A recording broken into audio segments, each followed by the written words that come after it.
नमस्कार. शिवरात्री महापूजेचे हे पहा 3 शिवलिंग बनवून घेतलेले आहेत आम्ही. आता पूजेचे साहित्य पाहूयात. हे पण घेतलेले आहे पंचामृत. हे चंदन खोडाचं उगाळून घेतलेलं आहे. हे रामेश्वरची वाळू आहे थोडीशी.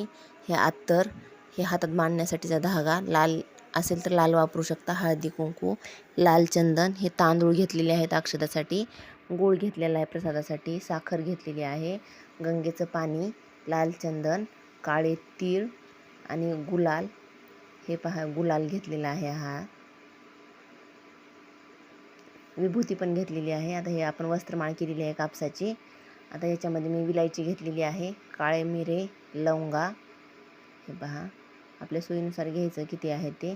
हे मी काटेजवा घेतलेले आहेत, शमीपत्र घेतलेले आहेत, दवना आहे. हे दुर्वा गणपतीसाठीच्या 108 तांदूळ आहेत, गहू, मुगाचे दाणे. हे पहा डाळिंब घेतलेलं आहे मी फळामध्ये. हे पहा दोऱ्याचं आपल्या कापसाचंच विणून केलेलं आहे. हे जानवा आहे. हे रुद्राक्षाचं पाणी घालणार आहे, ते रुद्राक्ष, 2 अगरबत्त्या. हे गुलाबाच्या फुलाच्या ऐवजी मी पानं घेतलेली आहेत, मला जास्त फुलं भेटलेली नाहीत.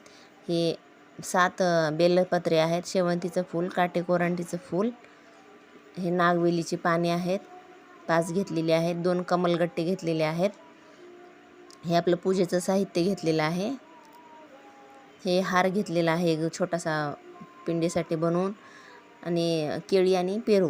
हे पहा आता फुलामध्ये आपण धोत्र्याचं फूल, कन्हेरीचं फूल, गुलाबाचं एक फूल आहे, गोकर्णाचे फूल, स्वास्तिकचे फुलं आहेत. हे पहा पिवळी कन्हेरी आणि पांढरी कन्हेरी घेतलेली आहे, आणि धोत्र्याची 2 फळं आणि सदाबहाराची फुलं.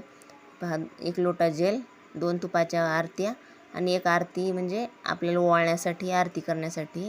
हे पहा शिवलिंगासाठी आपण पाटा तयार केलेला आहे. त्याच्यावर ताट ठेवून 1 प्लेट ठेवलं आहे, त्याच्यावरती मी बेलपत्र ठेवून त्यावरती शिवलिंग ठेवून अशा प्रकारे पूजा केलेली आहे.